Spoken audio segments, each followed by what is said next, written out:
Fabulous and Numinous. Today we're going to talk about the Mix Mat by Annie Sloan. Annie is a chalk paint inventor, and we've been carrying her chalk paints now for almost a year. One of the questions we get asked a lot is, even though there are 35 colors of pre-mixed paint, how do you come up with a custom color? That green's not quite right, I need something a little darker blue, or I really want a purple and there's no deep purple in the line. How do I find it? Well, Annie's a clever lady and she came up with this mix mat. What it's done is it's taken your color wheel and identified your primary colors, which is from which all colors come. So we have a red, a yellow, and a blue. And it's given you an easy way to tell how to get your complementary colors or how to avoid clashing colors. Plus she's got a bunch of notes on it for how to make things grayer or darker. So we're going to play around with that just for a little bit. And as you can see, I've put little dabs now of paint down of the primary colors. So for instance, if you want a purple, you know you have to start with a blue and a red. So you're going to take a little bit of your blue and put it here. Take a little bit of your red, and you're going to mix it in together. And you're going to get a beautiful purple. If I want to make it a little bluer, I just pick up a little more blue, and I get a different purple again. I get almost an eggplant.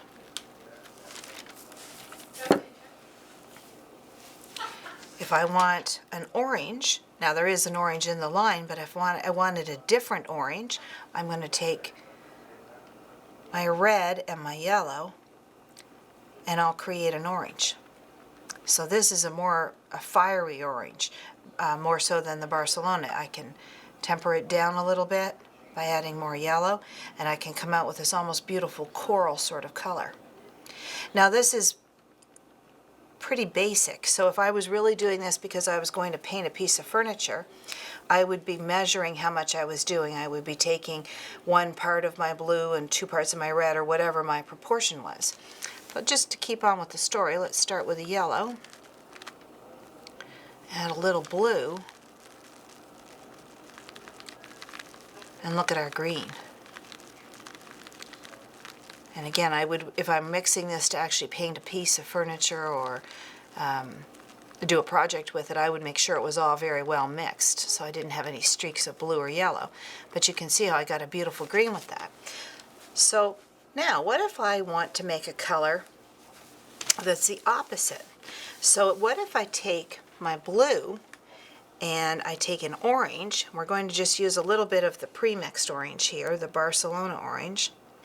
And take a little bit of that, and I'm using a Napoleonic blue, and if I take that, take a little bit of my orange,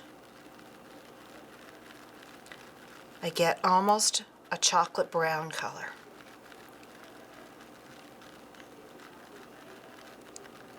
So what the mat helps you do is identify which colors you're going to use once you have a little basic knowledge of coloring. This paint is so easy to use. You don't need to be afraid to play with it in terms of color.